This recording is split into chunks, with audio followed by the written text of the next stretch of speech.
Welcome to तैयारी वाले भैया यूट्यूब चैनल। दोस्तों आज आरआरबी टेक्नीशियन का एग्ज़ाम हुआ है, यानी कि 9 मार्च को जो एग्ज़ाम हुआ है उसके सारे शिफ्ट प्रश्नों के साथ आपके सामने हम लोग उपलब्ध हो गए हैं। आज हम लोग बात करने वाले हैं कि क्या क्या क्वेश्चन पूछे गए। तो जो बच्चे इस चैनल पे पहली बार विजिट कर रहे हैं तो इस चैनल को सब्सक्राइब करना अति आवश्यक है। कृपया करके इस चैनल को सब्सक्राइब करें और यहाँ पे होने वाले फ़ायदे का लाभ यहाँ पे आप उठाइएगा। ठीक है, चलिए आइए स्टार्ट कर लेते हैं। तो पहला क्वेश्चन जो है बोल रहे हैं कि मधुमक्खी के छत्ते से प्राप्त शहद की गुणवत्ता मुख्य रूप से किस पर निर्भर करती है। तो इसका सही उत्तर क्या हो जाएगा दोस्तों? तो इसका सही उत्तर हो जाएगा उपलब्ध चारागाह। क्या हो जाएगा? उपलब्ध चारागाह, यानी कि फूलों के प्रकार और उनकी बहुलता पे डिपेंड करता है। ठीक है, मधुमक्खी की आयु पे कभी भी डिपेंड नहीं करेगा, आपको पता है सब चीज़ें। छत्ते के आकार पे कभी भी डिपेंड नहीं करेगा, कोई भी एक सेंसिबल बच्चा होगा इसको टिक नहीं मारेगा। ठीक है, छत्ते में मधुमक्खियों की संख्या, ये सब कभी उत्तर होने वाला नहीं है। अगला क्वेश्चन जो है 1822 ईस्वी में पश्चिम घाट में ब्रिटेन शासन के विरुद्ध कौन सा रामोसी अपराइजिंग, यानी कि रामोसी का विद्रोह जो हुआ था उसका नेतृत्व कौन कर रहे थे? तो इसका सही उत्तर क्या हो जाएगा दोस्तों? इसका सही उत्तर क्या हो जाएगा? तो इसका सही उत्तर हो जाएगा चित्तूर सिंह। आंसर हो जाएगा बी, चित्तूर सिंह। अगर आपने चित्तूर सिंह मारा है तो बिल्कुल आपका सही उत्तर है, चित्तूर सिंह इसका सही उत्तर है। अगला क्वेश्चन, इसरो ने 511 करोड़ का समझौता लघु उपग्रह प्रक्षेपण यान यानी SSLV small satellite launch vehicle का तकनीक स्थानांतरण TOT के लिए किसके निम्नलिखित में से किसके साथ ये किया है? तो बताइए किसके साथ किया है? तो इसका सही उत्तर हो जाएगा HAL Hindustan aeronauticals limited. Answer हो जाएगा हिंदुस्तान एरोनॉटिकल्स लिमिटेड। तो करेंट अफेयर का क्वेश्चन है। अगला क्वेश्चन जो है भारत से लौटता हुआ मानसून, आपको पता है कि भारत में जो है मानसून आता है जून 1 को, जो है आपका केरल के तट पे आता है मानसून और इस प्रकार से आगे बढ़ता है और पूरा इंडिया में जो है इस प्रकार से फैल जाता है मानसून। ठीक है, और जैसे ही विंटर आने वाला होता है तो क्या होता है? मानसून जो है लौटता है। मानसून क्या होता है? लौटता है, इस प्रकार से लौटने लगता है। और ये जो लौटने वाले मानसून को ही बोलते हैं रिट्रीटिंग मानसून। क्या बोलते हैं? रिट्रीटिंग मानसून बोलते हैं दोस्तों। ठीक है, तो इस तरीके से मानसून जो लौटता है, तो मानसून जो है सबसे पहले आता भी है कहाँ पे? तो केरल के तट पे, और सबसे लास्ट में जाता भी कहाँ से है? तो केरल के तट से। यानी कि केरल का जो तट है वहाँ पे मानसून जो है सबसे ज़्यादा रहता है। ठीक है, तो यहाँ पे बोल रहे हैं retreating monsoon arrive last in India. ठीक है, तो कहाँ पे होगा उसका उत्तर दोस्तों? इसका उत्तर कहाँ पे होगा? तो इसका उत्तर हो जाएगा आपको दोस्तों चेन्नई। ठीक है, जो तट पे है दोस्तों वही यहाँ पे सबसे लास्ट में उत्तर होगा। ठीक है, चलिए अगला क्वेश्चन क्या होगा? जे थॉमसन का जो मॉडल है, आपको पता है कि वाटरमेलन मॉडल था जे थॉमसन के द्वारा दिया गया, और उसको प्लम पडिंग मॉडल भी कहते हैं। क्या बोलते हैं? प्लम पडिंग मॉडल भी कहते हैं दोस्तों। तो बोल रहे हैं कि यहाँ पे प्लम जो है क्या चीज़ दिखाता है। ठीक है, आपको पता है कि जे थॉमसन ने क्या दिया था? तो एटम का मॉडल दिया था। क्या दिया था? एटम का मॉडल दिया था कि आखिर एटम जो है दिखता कैसा होगा। ठीक है, स्टार्टिंग में इन्होंने दिया था एटम का मॉडल कि आखिर जो एटम है कैसा दिखता होगा दोस्तों। ठीक है, तो एटम कैसा दिखता होगा उसके लिए इन्होंने मॉडल दिया था। तो उन्होंने क्या बोला था कि वो जो है एक प्रकार से क्या है? तारबूज है। क्या है? तारबूज है। तारबूज जो है वो क्या है? तारबूज जो क्या है वो पॉजिटिव चार्ज है। तारबूज जो है पूरा क्या है? पॉजिटिव चार्ज है, और इसके अंदर जो बीज होता है ना, वो क्या है? Negative charge. इसके अंदर जो बीज होता है वो निगेटिव चार्ज है। वैसे ही बिल्कुल, ठीक है, पॉजिटिवली चार्ज यहाँ पे पडिंग रहेगा और निगेटिवली चार्ज क्या रहेगा? प्लम्स रहेगा। पॉजिटिवली चार्ज पडिंग रहेगा और निगेटिवली चार्ज क्या रहेगा? तो आपका प्लम रहेगा। तो क्वेश्चन पूछना है कि प्लम जो है कैसा चार्ज है, तो आपको समझ में आ रहा है कि ऋणात्मक आवेश। ठीक है, निगेटिवली चार्ज है। अगला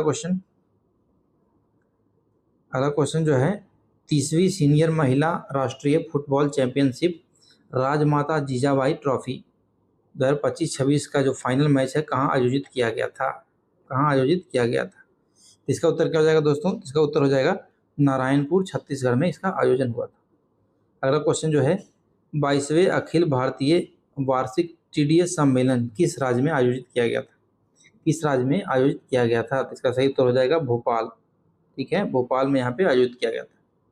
चलिए अगला क्वेश्चन, भारत में प्रथम यात्री ट्रेन जो है 16 अप्रैल 1853 ईस्वी में चला था, ये किन दो स्टेशनों के बीच में चलाई गई थी? ये क्वेश्चन जो है बड़ा सिंपल है, बार बार ये क्वेश्चन पूछा जाता है। तो इसका सही उत्तर हो जाएगा कहाँ?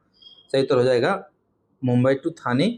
ठीक है, मुंबई में भी बोरी बंदर से थाने ले जाते हैं। ठीक है, ये पहला था। टोटल जो है 34 किलोमीटर का यात्रा था, 34 किलोमीटर का अपनी यात्रा था। ये पहला तो आपका यही हो जाएगा, मुंबई टू थाने। अगला क्वेश्चन जो है, प्रसिद्ध संगीतकार उस उत्साद बिस्मिल्लाह खान उत्साद बिस्मिल्लाह खान का जो संबंध है किन से है, कौन सा यंत्र से है? तो सही उत्तर हो जाएगा शहनाई से उनका संबंध है दोस्तों। क्या चीज़ है? शहनाई से उनका संबंध है। अगला क्वेश्चन जो है, भारत में हर वर्ष राष्ट्रीय इंजीनियर्स डे कब मनाया जाता है? तो इसका सही उत्तर हो जाएगा 15 सितंबर को इसको मनाया जाता है दोस्तों।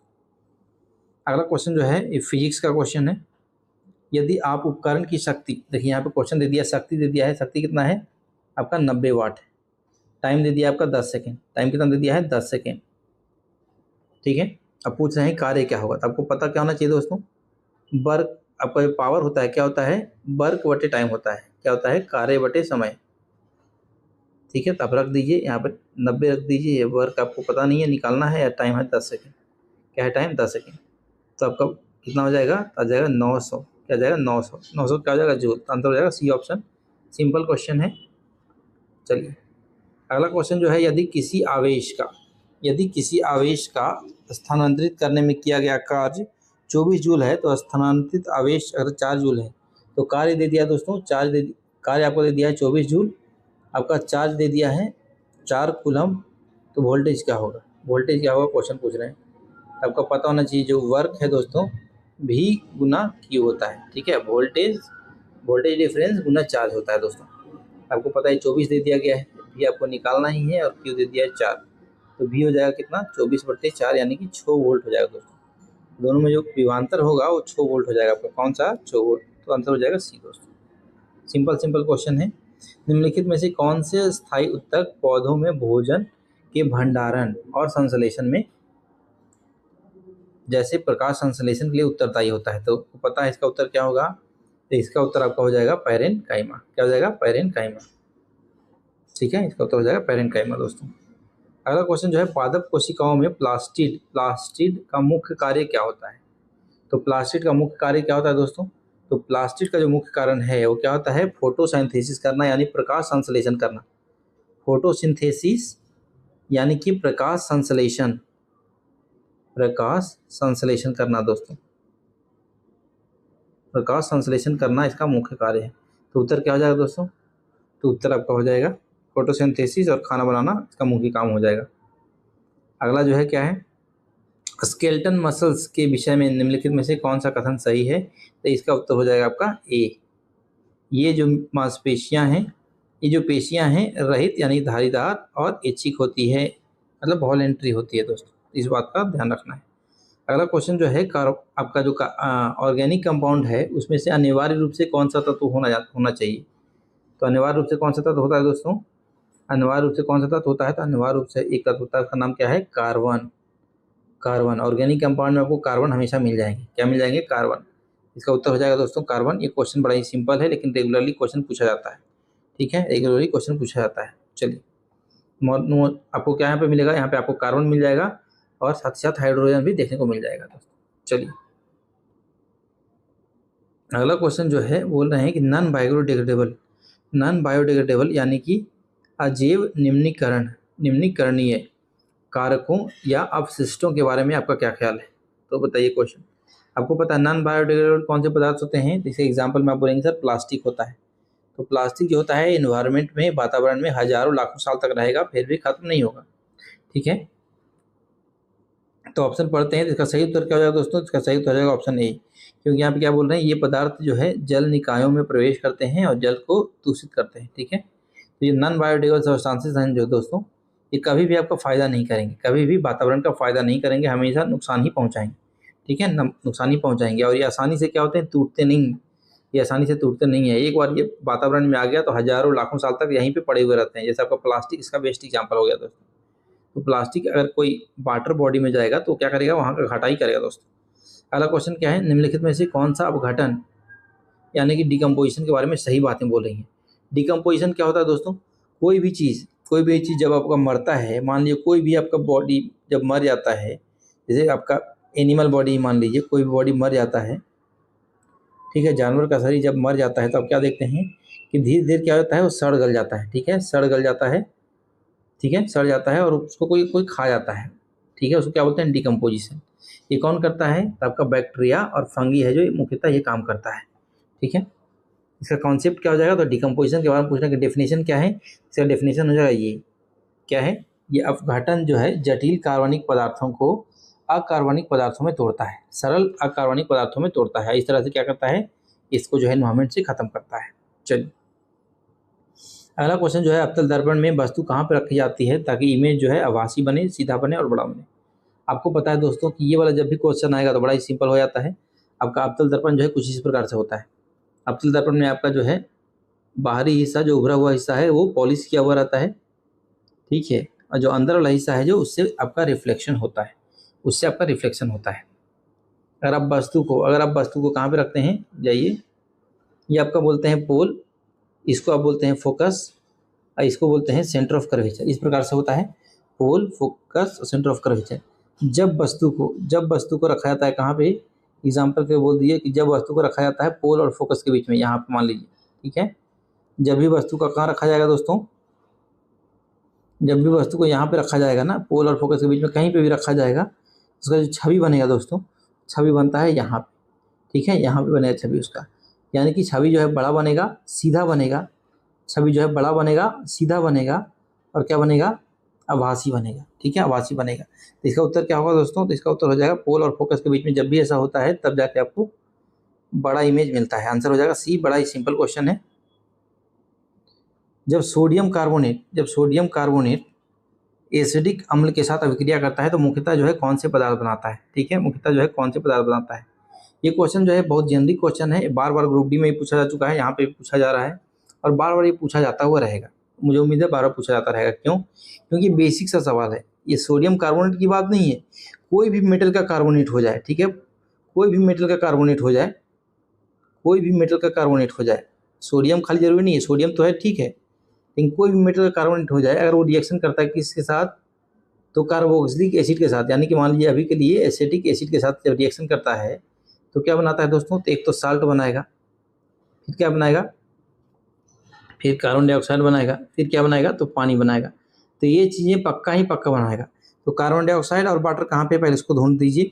यहाँ पे नहीं है, यहाँ पे है, यहाँ पे नहीं है, यहाँ पे है, यहाँ पे भी नहीं है, तो आंसर हो जाएगा आपका ये। तो एक साल्ट बना रहा है, एक वाटर बना रहा है, एक कार्बन डाइऑक्साइड बनाएगा। इस बात को ध्यान में रखना है, इस बात को ध्यान में रखना है। कौन सी बातों को ध्यान रखना है, कौन सी बातों को ध्यान रखना है, तो ये वाला ध्यान रखना है। कोई भी मेटल का कार्बोनेट जब भी एसिटिक एसिड के साथ रिएक्शन करेगा तो आपको क्या बनाएगा, क्या बनाएगा, आपका salt plus water plus carbon dioxide, इसी में बनाएगा, ध्यान रखना है।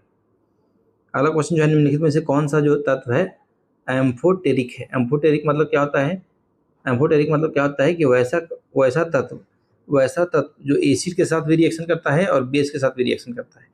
ठीक है, एसिड के साथ भी रिएक्शन करता है और बेस के साथ भी रिएक्शन करता है। ठीक है, और साल्ट प्लस वाटर बनाता है, साल्ट प्लस वाटर बनाता है। तो इसका उत्तर क्या हो जाएगा दोस्तों, तो इसका उत्तर हो जाएगा आपका एल्युमिनियम। एल्युमिनियम क्या करता है दोस्तों, एल्युमिनियम का ऑक्साइड है और एल्युमिनियम का हाइड्रोक्साइड जो है एसिड के साथ भी रिएक्शन करता है और बेस के साथ भी रिएक्शन करता है, और दोनों के साथ क्या बनाता है। ठीक है, दोनों के साथ क्या बनाता है, ये एसिड के साथ रिएक्शन करे या फिर ये बेस के साथ रिएक्शन करे दोस्तों, क्षार के साथ रिएक्शन करे।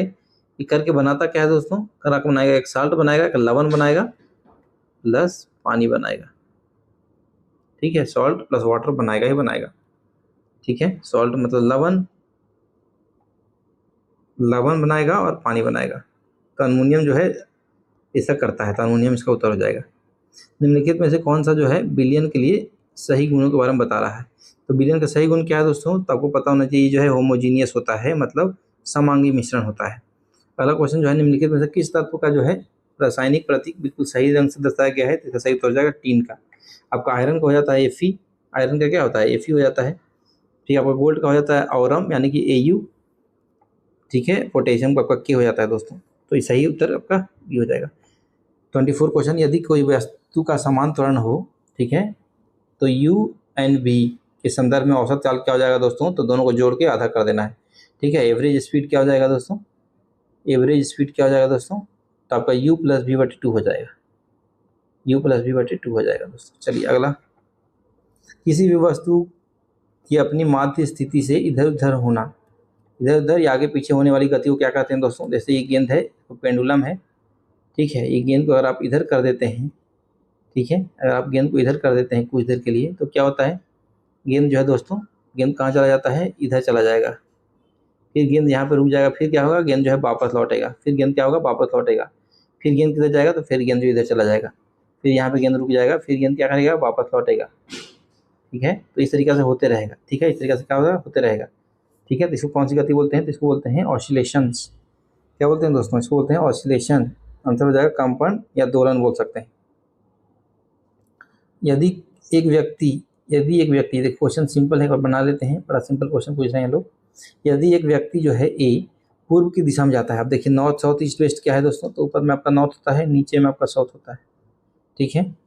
ऊपर नॉर्थ, नीचे साउथ, इधर ईस्ट, इधर वेस्ट, ये उल्टा लिख दिए। एक मिनट रुकिए,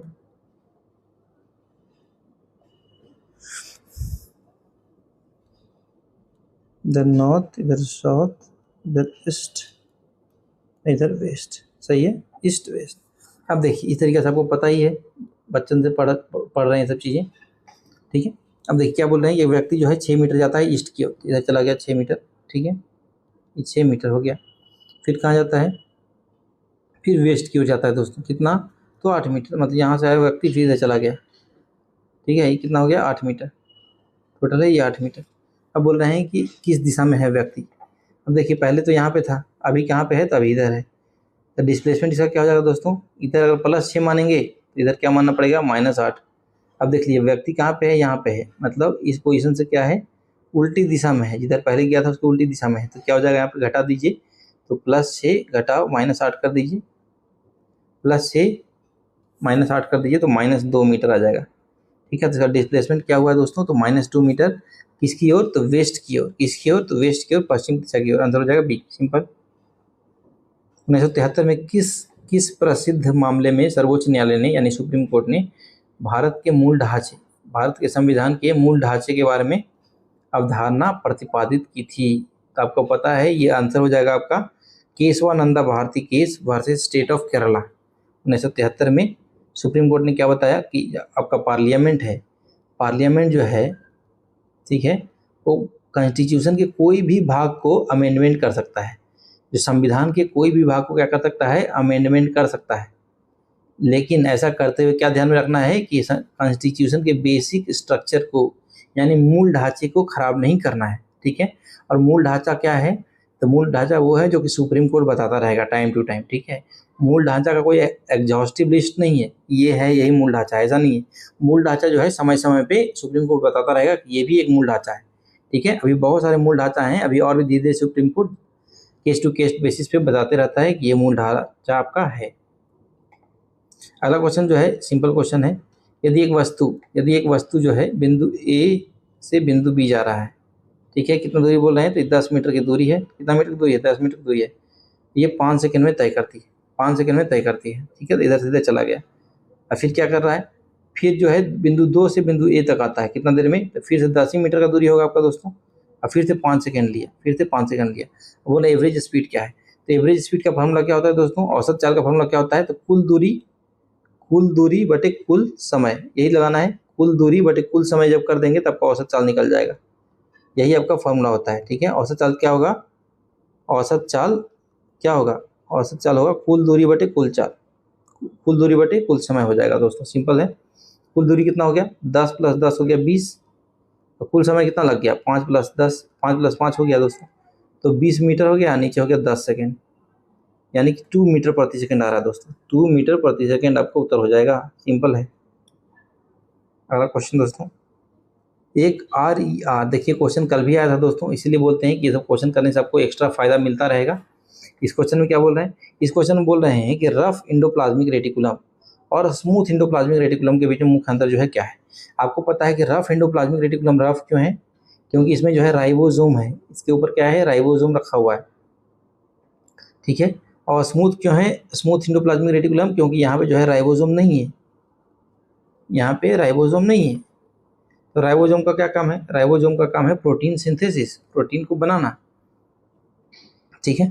तो RER की सतह पर राइबोसोम होते हैं जो कि प्रोटीन बनाते हैं, जबकि ACR के इस सतह पे राइबोसोम नहीं होते हैं और ये क्या बनाता है, लिपिड बनाता है। सही उत्तर क्या हो जाएगा दोस्तों, सही उत्तर हो जाएगा बी, सिंपल है, क्वेश्चन रिपीट हो चुका है। अगला क्वेश्चन जो है क्वेश्चन नंबर 30, दी गई रासायनिक अभिक्रिया को संतुलित करने के लिए XYZ का मान बताइए। बड़ा ही सिंपल है दोस्तों, इस तरह के क्वेश्चन कुछ नहीं करना होता है, सब एटम के जो मॉलिक्यूल, सबका एटम का जितना संख्या है उसको बराबर करना है। जैसे अगर आप पीवी को लेंगे खाली, ठीक है, पीवी को आप लेंगे लीड को, तो क्या हो जाएगा, देखिए इधर कितना है पीवी, तो यहाँ पे एक्स है, एक तरफ क्या है एक्स है, दूसरी तरफ पीवी कितना है दोस्तों, तो बाई है, ठीक है, बाई है, तो एक्स इजिकल टू बाई है की क्वेश्चन हो गया।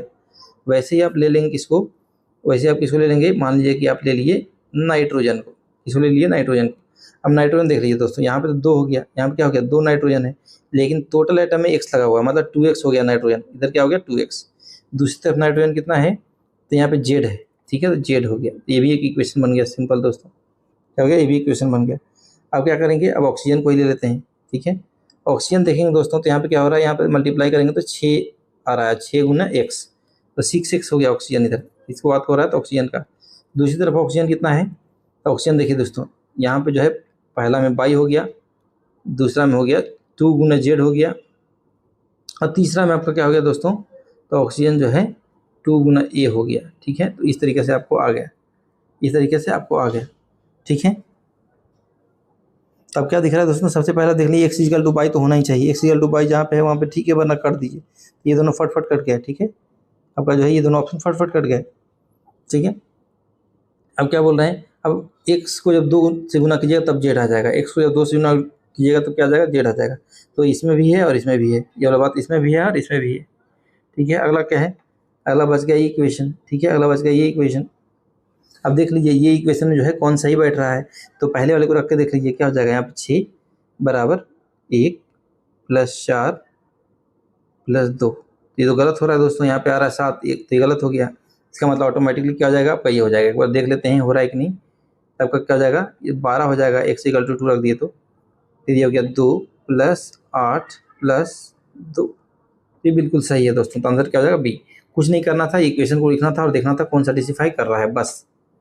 अगला क्वेश्चन जो है नागरिकता अधिनियम 1955 के अनुसार निम्नलिखित में से कौन सा विकल्प जो है भारत की नागरिकता के लिए पर्याप्त आधार नहीं था।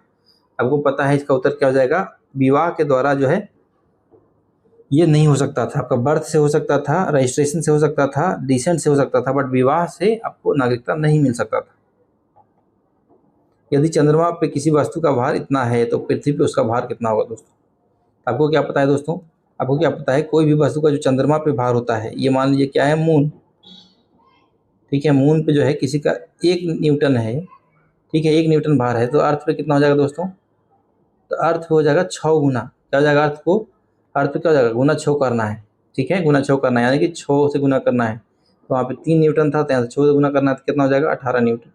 तो अर्थ पे जो है भार ज़्यादा होता है दोस्तों, अर्थ पे क्या होता है, भार ज़्यादा होता है। लेकिन वही अगर क्वेश्चन द्रव्यमान पूछ लेता, द्रव्यमान क्या होता है, समान होता है, द्रव्यमान दोनों ही जगह पे क्या होगा, समान होगा, ठीक है। चलिए दोस्तों, तो ये चैनल